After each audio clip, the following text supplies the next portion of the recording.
Think about special effects, right? When we watch a movie now, we go, whoa, look at the Star Wars, like crazy. It's like, looks like they're on a separate moon, like fighting like aliens, right? Yeah. Now, 10 years from now, watch the same movie and you're like, this is so fake. Yeah. Like, this is so, like, clearly fake.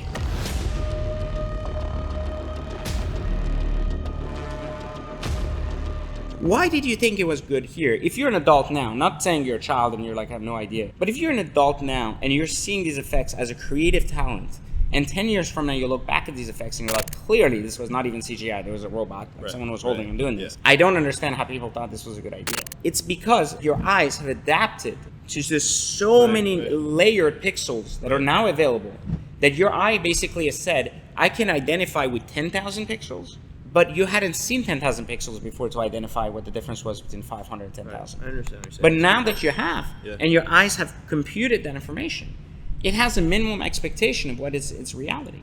The same could be said that the same reality we live in now could theoretically be a simulation we're not capable of seeing. Right. You know, one could argue that, like, hey, listen, you guys are in a simulation. And what I would say is we wouldn't have the capacity to identify that. Do you think that people put too much time into thinking about what is and what's not, where they literally get to a point where they drive themselves fucking crazy? Because it's like, look, you can say God is real all you want. You could say spirituality is real all you want. Like, what if... Well, I believe God is dead.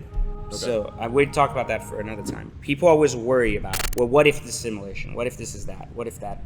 So someone asked me, because my book talks a lot about the transition from third to fourth dimension. And people said, well, what about the fifth? What about the sixth? What about the seventh? Like, what is the next path? You know, they've proven using string theory that there's 11 dimensions here on Earth, and we are only able to identify 4. Even we can't even see the 4, we can only identify 4. We know what the 5, 6, 7, 8 are, but we can't identify them, we can't see them, we can't prove it, right? It's basically a theory saying if this is A, then this should be B, and if A to B is this, then B to C is that. But what I'm saying is these are all theories, right? It's the same in business. Why worry about what could happen when you haven't worked on what is happening? So like when someone says, well, what about the transition from the 4th to the 5th? Why worry about that path when you haven't yet reached the 4th? Yeah. So the argument is if you were going to take a map and map yourself driving from Florida all the way to California, you would see the road, but you could say, well, what about the road construction they're doing in California? You're like, bro, you're still in Florida. You're 7 days away from California. Yeah, I know, but what about that road construction? Right, so what about it? Well, yeah, but it's there. Yeah, but we don't know if it's still going to be there. And we also don't know what it looks like, right? We think there's road construction. Right. But it's like seeing a map on your little, GPS and you're like, road construction. You're like, I'm so concerned about that over there that's happening in 7 days that I'm not going to take action today. This is the epicenter of what every person in business does. What if I don't make $1 billion? So I argue, what if you don't make $1 million? Yeah, exactly.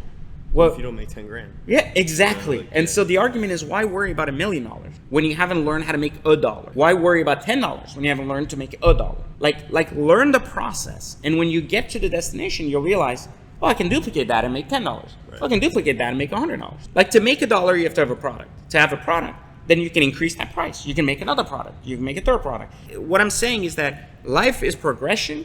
And people are stuck in this mindset of wanting to either get to the destination or not take on the path of evolution.